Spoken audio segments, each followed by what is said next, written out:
All right, so I want to show you guys just a quick little thing. Ian has already found this problem, but I'll show you an example. So every once in a while, ease will kind of freak out on you over temp files like this. Sometimes it'll just do this and you can hit cancel, but other times it'll just completely lock you out of the program. And it has to do with temporary, because it does use temporary save files and caches and stuff like that, and every once in a while those just freak out for some reason. Don't really know why, but I do know the solution. So the solution is, go ahead and close the program, and if you navigate over to where ease is installed, so if you go to the C drive and go to Program Files x86, and then go to AFMG, and then go to ease 4.4, and then you see this thing called ease tools. Go in there, and there's this little app called ease cleaning wizard. You're going to launch that, and it's going to give you some options here. It defaults to delete temporary ease files, delete temporary ease project folders, and then you can, if you really have trouble, you can start deleting registry and configuration things. If something really got messed up, you can reset it. There's even some advanced options have to do with user rights and stuff like that. But usually it's these temporary files that are going to give you a hard time. So if you just hit that, hit go, it's going to say, hey, you're going to delete all your temporary files. Like, yeah, I got it. And it'll say okay, and then you hit done. Now when you launch it again, should stop giving you a hard time. So that's just a heads up if you ever run into that problem. What are temporary files? Well, I mean, when you're working any computer program, it uses temporary files and cache files, if it's edits and stuff like that, because the reason that you have to save is because changes that you are making right now are not being made to your file. They are being made to some other place. And if you don't hit save, it never takes those changes and writes them to your file. Every computer program works that way. So that's what it is it's just the current state of whatever you were working on at the time. And sometimes ease tries to automatically load that stuff, and then if it was corrupted for some reason because you didn't save or you crashed the program or something like that, then it'll have a hard time. So let me show you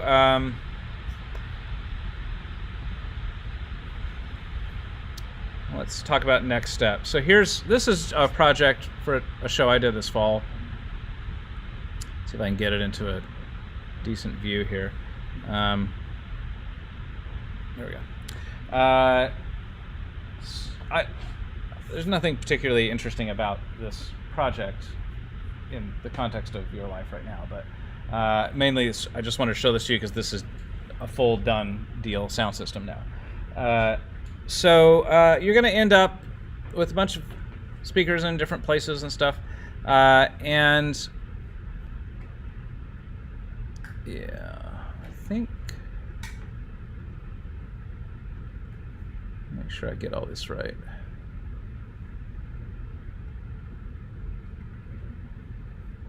Yeah.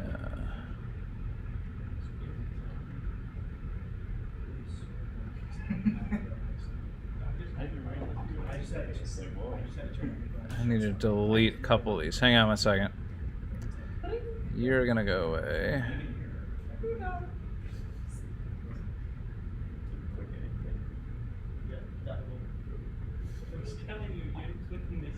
And you're gonna go away. There we go. And let's see. You're gonna go away. Sorry, I've got a couple of different options here that I was playing with. I'm just cleaning this up so it looks not so weird to you. Okay, so save that. Oh, it doesn't like that. So I crashed it. Did you see that? Try that again. So if you go into File, if you go to File Options and then Settings, you can click Play Sounds. So it's not production.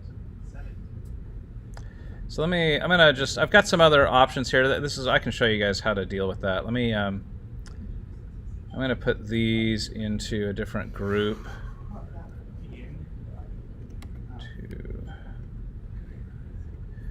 This will go into, I'm gonna take all these ones that are the other idea and put it into a group. I'm just gonna call it that group version 2. Let's see, this one, yeah. This will go, oh, I already made a group for that. Weird. Well, you're gonna be a new group now, version 2. And, oh, weird. So this should be,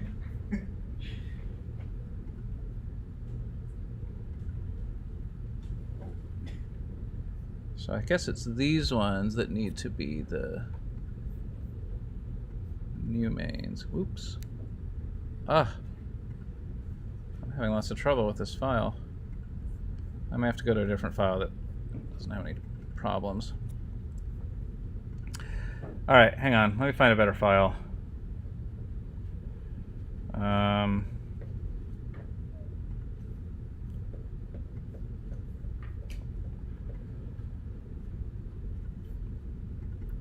I'll do this one. This is one I'm working on for a show this summer. Okay. All right, so I'll figure out what's going on with that other file later. So this is just a show I'm working on this summer, and I'm trying to figure out a center cluster for it. So this is actually probably pretty similar to where you are right now. So when you go into your area mapping,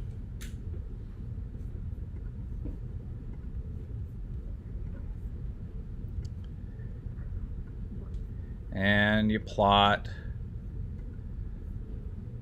and let's see, I want all of these. There we go. This is kind of what you end up with. This is 4K. You know, what you're looking for here, especially if you have the ISO lines on, is you just never want to go to 6 dB down anywhere when you have your whole system on. So you notice I start at 92, so then I go to 1, 2, and then I'm back up, right? And then here I'm at 1, 2, 3, 4, 5, 6 into that back row, okay? So I'm pretty well there. And if you turn on the interference, you can kind of see what's going on. I'll show you what I mean by the interference. Okay, so what it's trying to show you is the way that these loudspeakers are interfering with one another in a destructive way. And this is actually pretty good.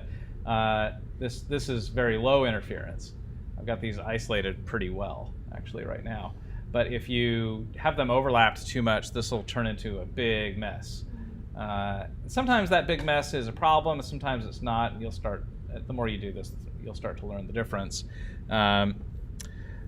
But in this case, you know, this is pretty good. I've got these isolated pretty well now. So, like, how do you read that? What do you mean? Like, you can tell because it's not like smooth that they're interfering. But how do you read? Well, let me give you an example. Well, I'm just going to break it. So remember, these angles were 60, so I'm going to put them at 30 instead on horizontal.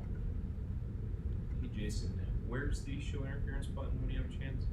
Yeah, give me 1 second. Gotcha. Okay, so we'll go there. I'll hit save. Save here. I will put that data back. So when you go to plot, it's under this calculation tab. You say interference sum.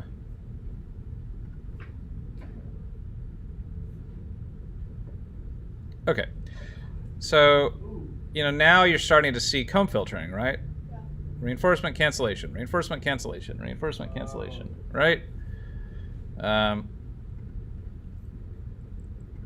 so you look for patterns like that, and that helps you know how bad you screwed up. Oh, Here's, you know, it's really bad. reinforcement cancellation, reinforcement cancellation. All right, that's comb filtering pattern as well. So that's comb filtering up and down on this thing, which is not ideal. So if I go back here and change this back to the 60, aims them a little bit farther out, and the 60 degrees was where I kind of decided it seemed to work the best. When doing the interference sum, are you clicking the potential energy or kinetic energy? No, I'm leaving those Is it unchecked. just the third octave? Yeah. Input? So here's 1K, which is not quite as slick as 4K. It overlaps more because 1K is less directional, right? You can expect that. I'm trying to put most of the garbage in the aisles, if I can all help it. If you go to 2 kilohertz, let's see what we end up with. 2 kilohertz is fine. You know, I'm not too worried there. And then 4 kilohertz goes pretty well isolated.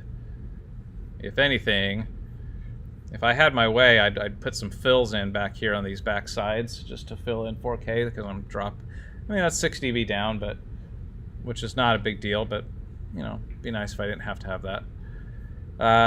If you go to 500 hertz and plot this, you can see I'm getting a little bit of interaction there. These are things that, you know, I'm not going to lose a ton of sleep over this just because I know that in the real world, when I get into the space, I'll have my smart system and I can really tune these angles to get, you know, minimize that isolation. So normally I just turn on that interference sum just as like a last double check, you know, of did I miss something or something weird going on. Normally you don't want to work with that mode on just because it can distract you a lot from other things. So let's maybe just go to, I'm going to turn on just the center one and plot that. Right, so there's my middle one. So you can use this data a lot of different ways, but mostly ease is just a tool to help you figure out which loudspeakers to choose, where to put them, where to aim them, and you put that in your paperwork, and then you know you get into the space and you're going to fine tune this. So you know, you can take these plots and you can export them as images. I'll show you how to do that, and then you can put them into CAD and things like that, and that makes for pretty documents in your drawing. But really, no one needs to see these plots but you in the real world, because this is just the tool that helps you make your decisions. I have you guys plot them just because, again, it allows me to kind of peek into your head a little bit and see what intellectual exercises you've engaged in. So if there's a huge disconnect between what I see in your ease and what I see in your paperwork, your other paperwork, then I know that you're just doing the ease to satisfy a requirement as opposed to actually using it as a tool to help you make decisions. Because if there's a massive disconnect between what you're planning to do and the data that's in ease, then that's a problem, right? You've wasted somebody's time. Yes, Ryan? So, in my drawing, I saw this in Ian's drawing as well. There's times where there's like these little like broken lines. Is that the program messing up, or is that actually showing Well, you've got a something? seam there, right? That's where you drew a surface, right? Yeah. So that's all it is. Okay, so it's not indicative that something is broken. No, I don't think so. All right, but let's say that you do want to, you know, share this with someone. You can go to this file menu and say send picture to, I would just say file, and it's going to save this as a bitmapped image. But you can do other things. You can do JPEGs, you can do GIFs, you can do TIFFs, you know, whatever, EMF files. Those would be, you know, actually CAD would probably really like the EMF files. I don't know, just if CAD will read EMFs or not. Let's try it. So I'm going to call this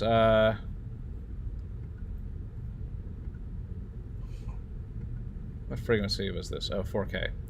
All right, center 4K. And I'm going to put that on my desktop real quick. is there any reason for us to get Windows CAD if we have Parallels? Well, you know, there's some features in the Windows version of CAD that aren't there in the Mac version, but other than that, you know, I mean, most of those features are things you're never going to need, but it might help if you had Boot Camp and you didn't have the ability to have Mac programs happening at the same time, then yeah. But it's really up to you. All right, so what I'm going to do is I'm going to see if I can load this file in CAD, because I want to talk a little bit about the different file types, and if this EMF file works, that could be pretty cool actually. So I'm going to launch AutoCAD here. An EMF file stores the information as vector data as opposed to rasterized data. So rasterized data is pixels, vector data is lines. Okay, so and AutoCAD is a vector-based program. It's drawing in lines, so that kind of stuff scales a lot easier. So I'm just going to open this up here, and let me go to a new layout. And let's insert a, I don't know if it'll take a block like this. No, it won't be a block. Let's see if it'll take this EMF. No. I wonder if I could save the EMF. No, I can't. All right, well, never mind. Sorry, that was a slight detour. I was just curious if that would work. So we'll go to File, save it as a file, and these are your options. Most cases, you're probably just going to want to do a bitmap or a TIFF. If you do a JPEG or a GIF or a PNG, there's some compression involved there, which can sometimes come back to bite you later when you start scaling things. So I'd recommend a bitmap or a TIFF. So let's go here. We'll call this Center 4K bitmap.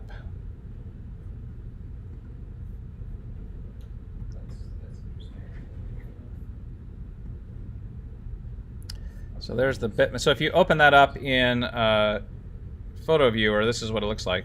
Notice how this is really just a screenshot, so that it's not actually saved. So you've got to like get this out of the way. I'm actually glad that happened, so you can see that problem.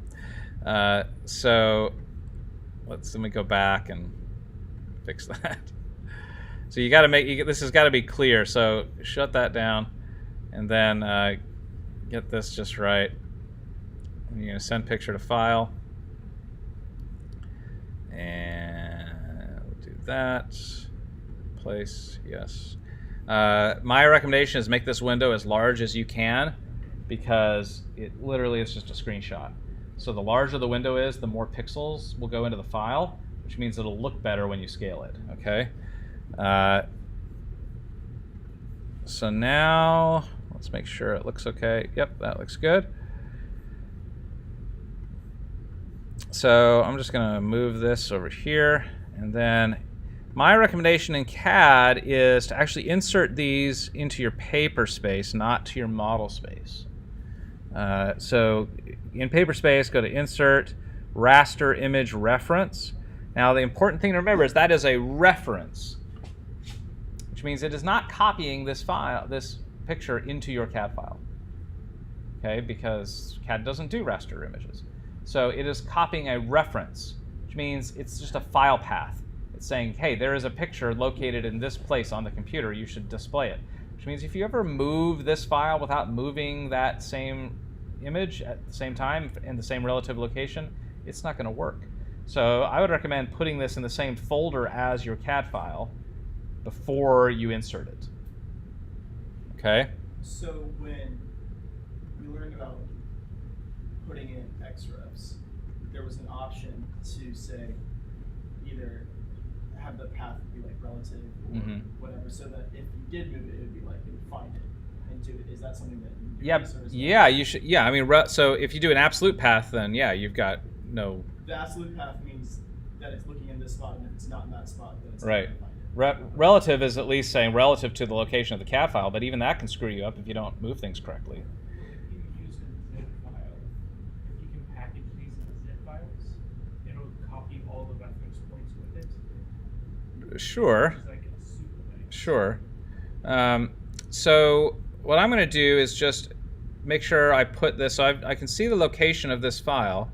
So it's on my desktop with everything else. So if I take this, and I'm going to put it into here, which is where my CAD file is. Then I'm going to insert this reference, which will be right here. And then, yes, under path type, you can do full path, relative path, no path. No path means it'll never be able to find it again. So I would recommend at least relative path. That way, if you move, if you put this file in the same folder as your CAD file and then move that folder around, then it should always work. But if you have the image file on your desktop and then you move the CAD file and then move the image file separately, that relative path may not be intact. So I would just kind of get. Why would you ever choose no path? I have no idea. Makes sense. No idea why you would ever want to do that. So I'm going to specify the insertion point, and then you can say how big do you want this to be. There you go. Now it's sitting there. Again, it's in paper space, which means you can just move it around in paper space the way you want. And then you would do one for each frequency. So you just go in and plot a different frequency and save that as an image. And then you can build that paper layout in CAD and then see what you're doing. And then what I would recommend is, so there's really two things going on here. Like one is, okay, I need you to plot these things and put them in your paperwork because I need to see what thought process you engaged in, which means I really don't usually care a whole lot about seeing what all your loudspeakers are doing all at the same time. I'm interested in what they're doing individually. So I would recommend erring on the side of excess and just plot each little loudspeaker separately. Let me see what each one does so that I can see what you are trying to accomplish. Far more interested in that than I am in just turn all of those speakers on and plot them all. That doesn't give any of us very much information, okay? Unless you go through a lot of work to balance things out just right. Having them all on is usually not going to tell you very much information. Sometimes what I'll do, if you get into a really complex system like you guys are going to do for your final, you can plot, like let's say you're going to do a row of front fills. So maybe you plot one front fill by itself just so you can see what one of them does. And then once you've got them all spaced right and level balanced right, then maybe plot the front fills together as one system so you can see how they cover together as one. But you're not necessarily going to plot center cluster and front fills together at the same time.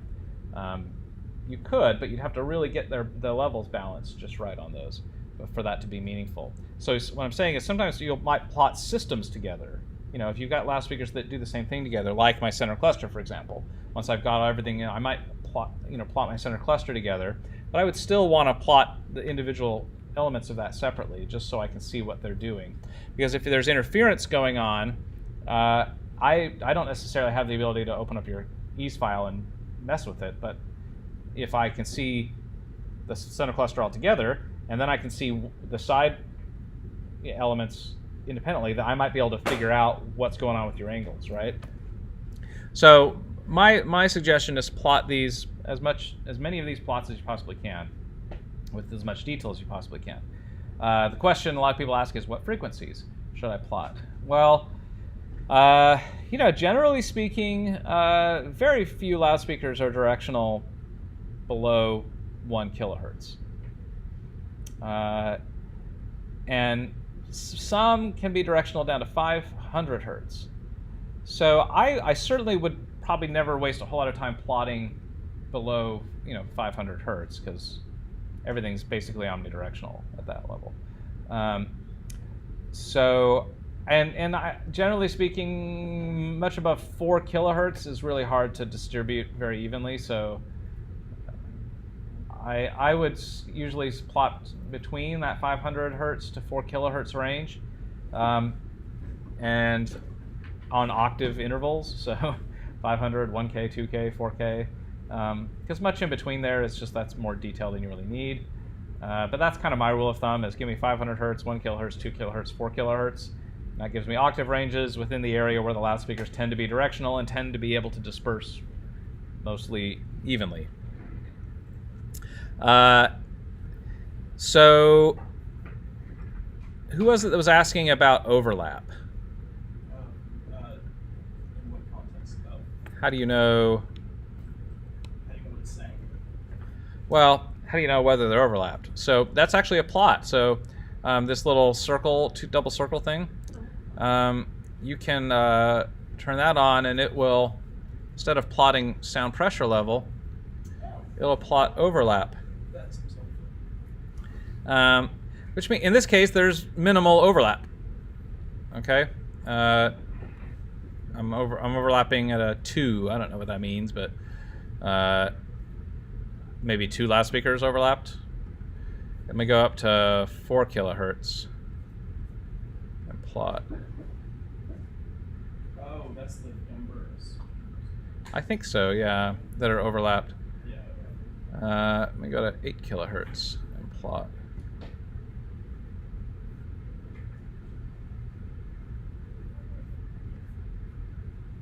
I would expect more than that. If I go down to like 250 hertz, let's see. Yeah, so you get down to 250 hertz and we're getting more overlap down here because I've got the sides are now overlapping more, right? So, sometimes that'll help figure out if you're getting comb filtering issues and you're not sure where. You can plot in that overlap mode and it'll kind of show you how much you're overlapping, because usually if you've got comb filtering, that's why. So a lot of these other ones, critical distance, direct to reverberant ratios, things like that, you don't tend to be able to utilize those very much, just because you're not drawing the whole room. Let me try one more time to load up my big one and see what I can make happen here.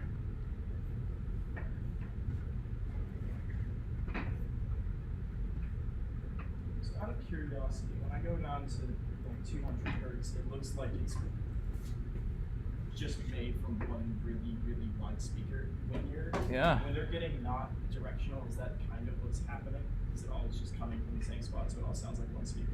Yeah, but if you turn on your interference sum on that, you might see a pretty big mess. So I do know my interference, but it doesn't actually look OSD. Oh. That's Well, you have to have more than one loudspeaker turned on for interference to. This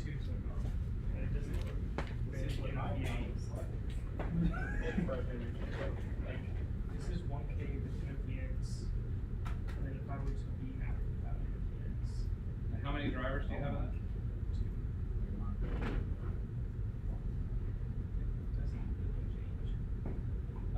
Show me one of them all by itself.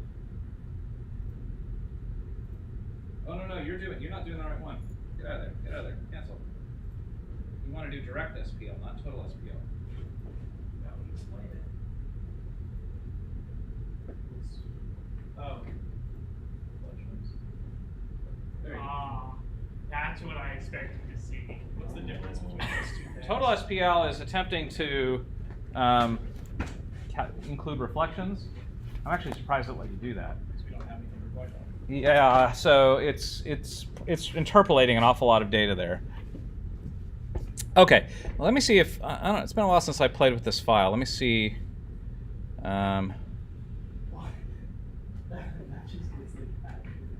See what happens here.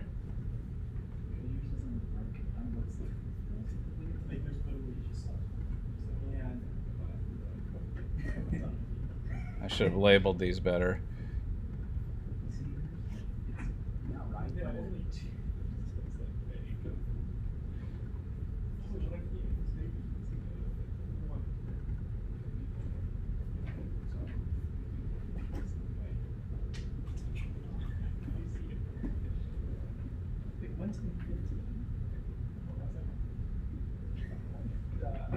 I see that looks pretty. That's a hard thing.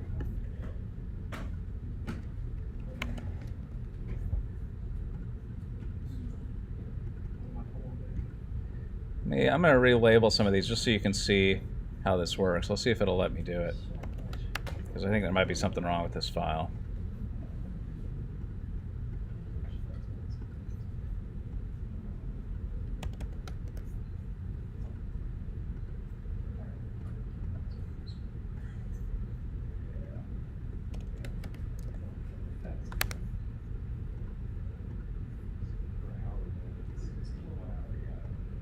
Ooh, okay, it worked.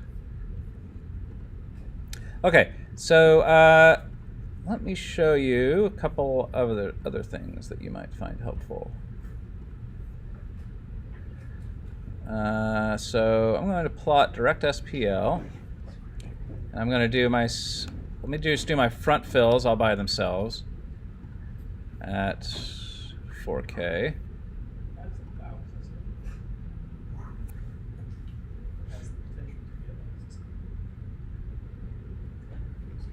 Okay, so here's my front fills. And one thing you'll notice is that my balcony is kind of overlapping in this area mode. So what I can do is go in and so I've actually grouped these areas into both balcony and orchestra. So when I made those surfaces, I added a group definition for them. So I can plot the orchestra separate from the balcony. And that helps me see a little bit better what's going on.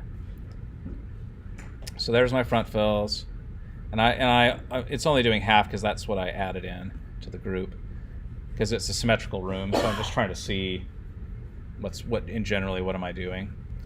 And then if I go to balcony, balcony, let's see what happens. Right, I get that there. This is my front fills. I'm not surprised that I'm dropping out over there because the angle is weird. Actually, it's coming in from underneath. Yeah. So I'm not going to lose a whole lot of sleep over that. But if I select my center cluster and let's see.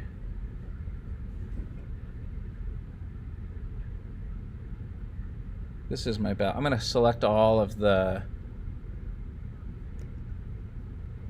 starred ones because those are the other side of the balcony. That way we can see both. There we go. Okay, so there's my balcony. Oh, I missed a couple of them. Try that again. Must have missed a few surfaces. I'll just do the orchestra.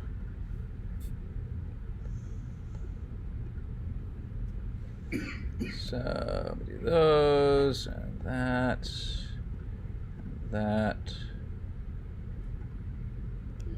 Oh, try that again. I obviously need to edit my group a little bit better.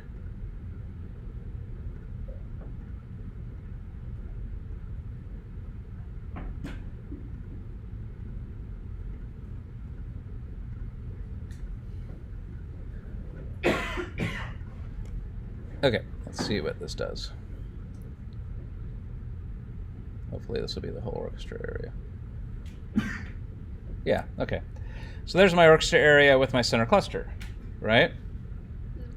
Now, if I add my front fills into this, let's see what happens.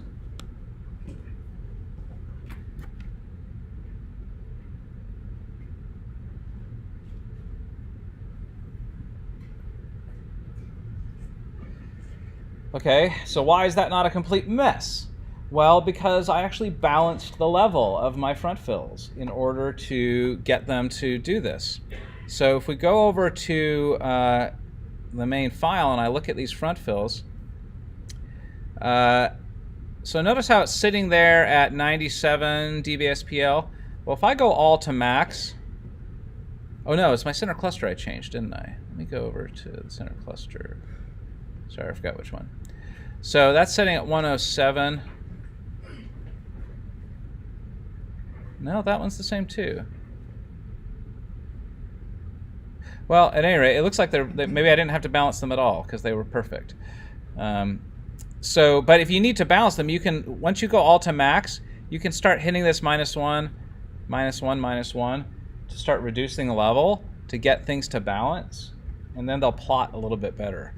And I think, let me see if I don't know if I did this or not. No, I didn't. Because you can also, see where you can put delay in here? So watch what happens if I go back in here, reacquire that data. Save, sorry, yes, I know. Oh, it's really not happy with this file. I need to look at it a little closer and see what's going on. I want to see if I can show you that first arrival thing. Yeah, okay. So what I'm going to do is do a front fill and a center cluster just for one side.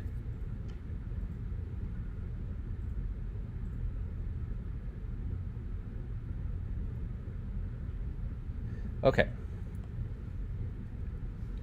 So what we've got here, I believe, you can see the center cluster. We know this is the center cluster, or the front fill, because it's the closest. So it's definitely the first arrival. But as we go farther back, you see how it's fading out? Because at this point, the center cluster is starting to take over. Okay? It's a weird way to look at it. But it's kind of interesting, I think. You can also do first pause, which basically, I think, if I remember right, tells you the second arrival. So in this case, you know, we've got, it kind of flips it because we're looking at the other side of this problem. But you can actually figure out delay on this thing, which is kind of interesting to me. If you really wanted to do it really well, you could actually insert listeners into the seats and then look at arrival times for the listeners.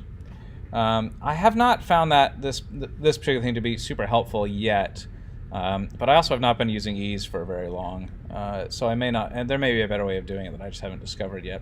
But I just wanted to show you of some of these other ways of plotting data that you might find helpful if you wanted to play with some of those. But the main thing I wanted to make sure you knew was, you know, how to, yeah, it really does not like my file. I'm gonna figure out what I did to it. It's really unhappy with me. I want to make sure you knew how to clear out that error and how to plot the coverage plots and actually save those as graphics, because that's something that I want you to do for Friday. So for Friday, what I want is for you to, certainly I want your ease file, and I'm going to show you in a second here how to do that once I shut this thing down. There we go. Ah, there we go. But I also want you to go ahead and plot these coverage maps. So for both clusters, right? Both of your options. I want to see coverage plots. So I want to see, if you're doing a cluster, let me just see one of them. Plot one of them at those 4 frequencies. Let me see what that does. And then give me a plot with them all together so we can see what happens. And do that for both. So ultimately, you're probably going to turn in, 4 plates.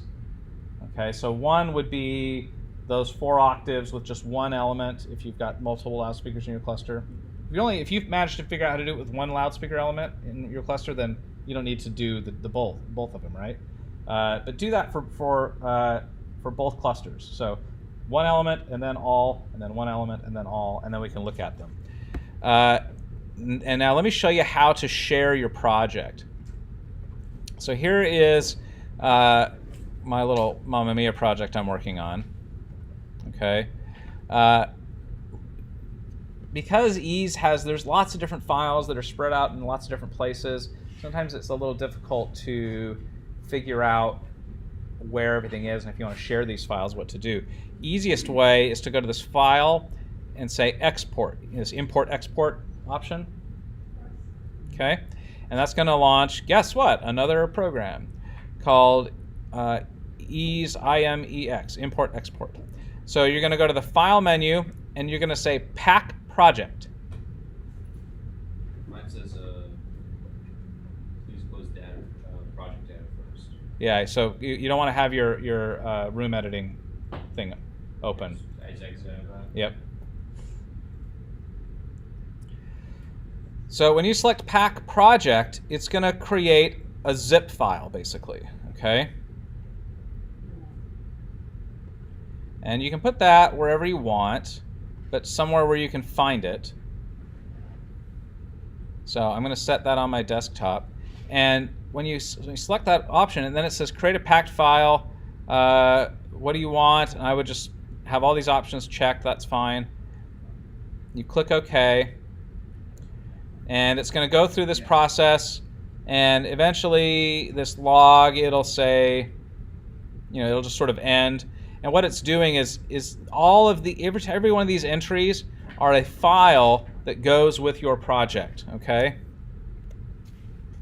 As well as the loudspeaker files, okay? So it's going to put all of those into a zip file. Which means if you send this to another computer that maybe didn't download all those loudspeaker databases, it'll have your loudspeaker files as part of this thing, okay? So once you've closed this, now I'm just going to show you, we'll see, this might, actually, I don't know if this will work.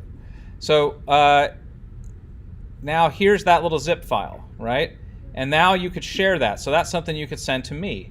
And then what I'm going to do is when I launch ease, I'm going to go in and say import, export again.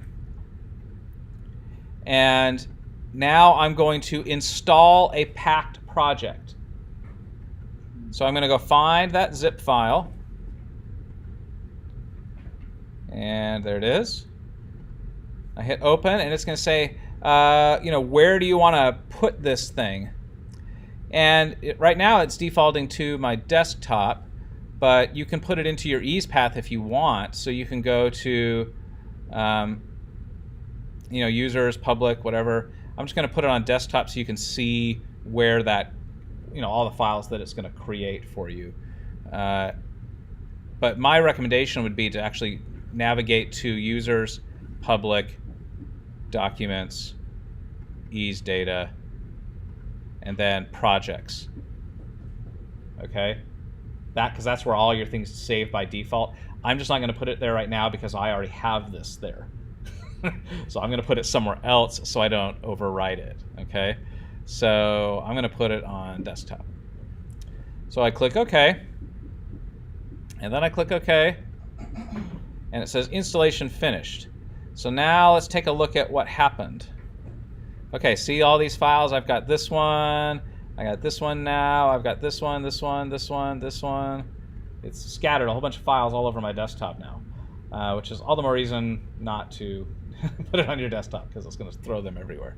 But now I could open that in ease. So I could say open project, and I could navigate to desktop, and there it is. Actually, yeah.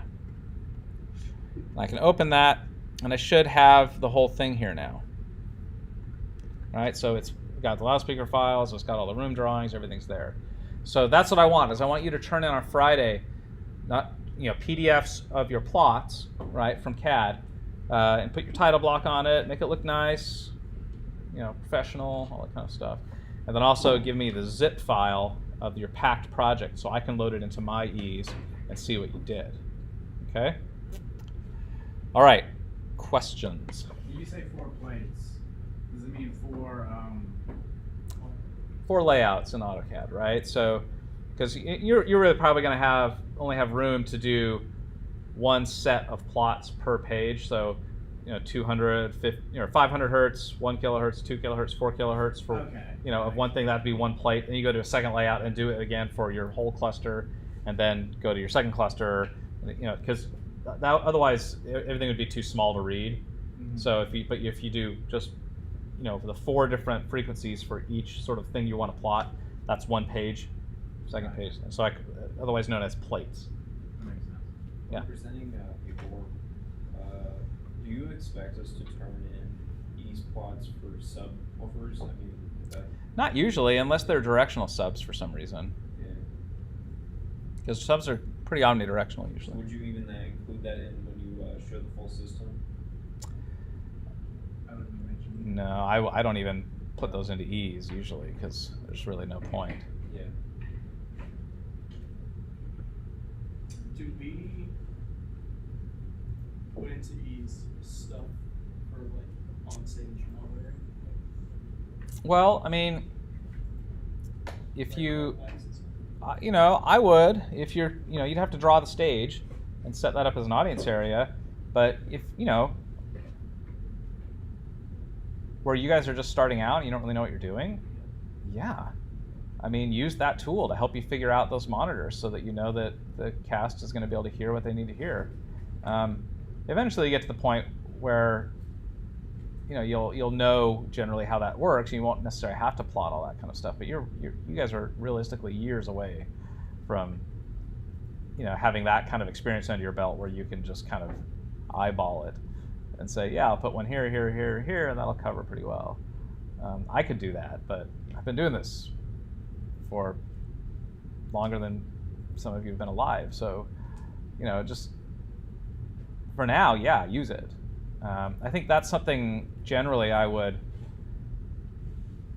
try to impress upon you, is that this is a tool that can help you make decisions, more informed decisions. And yes, it's extra work, but that's the point, is you're going to do some work to help you make a more informed decision rather than just guess or rather than just copy what someone else did before. Because how do you know that what they did was right? Probably wasn't, because they didn't know what they were doing either, right? So, and just because there is something already hung in a theater doesn't mean it's right either. I would run it through and plot it. I do on my shows. If I go into a theater and there's already a loudspeaker system in there and I'm being told to use it, better believe I'm going to run that through some sort of directivity plot and just see what is it doing. Is it doing what I need it to do? And if not, can I fix it? Or should I try to put it something else in? Or I absolutely will do that. Because ultimately, my reputation is going to, rest on whatever that thing is. And so I want to make sure it does what I want it to do. So use this as a tool, not as a burden. Yeah, it's extra work, but it's helpful work, and it helps you. It helps you because you don't know what you're doing. And your reputation is going to hinge on whatever decisions you make. Do you want those decisions to be things you just made up with no information at all? You just picked a loudspeaker because you thought it was cool and you've always wanted to use it, and now history is going to judge you on that decision you made in 5 seconds on your show, and then you're in tech and it's not doing what you needed to do, and now everyone is going to judge you based on that? Or would you rather make an informed decision that you actually spent some time figuring out? That would be a much better way to go about this. So yeah, if you have to ask the question, right, should I plot this? Yeah, plot it. See if there's useful information in there. If you're not sure about subs, go ahead and plot them and see, and you'll see what I'm talking about, that it doesn't really help. It's not giving you information that's helpful. You don't want anything under 500. Yeah, and you'll see. You should try it. Go ahead and plot a sub. You see what I mean. I mean, they're basically omnidirectional. So there's very little helpful information you're going to get out of that, other than, I guess, loss over distance. You'll know how loud they can be at the seats. Maybe that's helpful to you. But directivity-wise, there's hardly usually anything going on because subs are pretty omnidirectional. Okay, any other questions? So do we need to just do two options? Yeah. So I want to see 2 different ideas for a center cluster for Friedman. That'll be due Friday, and we'll look at them Friday. We might get through all of them, but if not, I've budgeted enough time in the syllabus to go over them as a group on Monday as well. And then on Monday, for sure, whether or not we are still looking at ease plots, by the end of Monday, I'm going to roll out your final project as well. Because after this, it's final project. I'm going to give you a thing, and that's all you're doing. I'm done with the formal teaching portion of this class. So it's going to be, I'm going to give you something really hard to do, and you're going to work on it in class and a lot out of class too. Get ready. This is a doozy. My recommendation would be to actually work on it in class and actually work on it outside of class. So when you come to the next class, you know questions to ask. If you put this thing off until the night before, and then you find out that this is hard and complicated, and you need help, you've run out of time to get help, right? You're going to end up turning something in that is crap because you waited until later to realize that it was hard. So some of the things you showed us kind of overlap, like with ease and then the physically plotting the ease information on the final project, where you want us to do the physical plotting of ease and ease. yeah, Awesome. Just making everything. all the stuff. You're gonna design a whole system for a really big theater that you're not familiar with, and you got to give me a full set of drawings for what that system is and what it does. Okay. All right. But we'll talk more about that in a week. In the meantime, I want you to just finish up what you've done with these now that maybe you've gotten over your last little hurdles and bugs you found over the weekend. So now figure out how to create 4 PDF files that show me those plots I'm looking for. Make sure that ease file works and does everything it needs to do. Save it as a packed project. And then I want those 2 things, the PDF files and the zip file, on Friday. Alrighty? Good luck.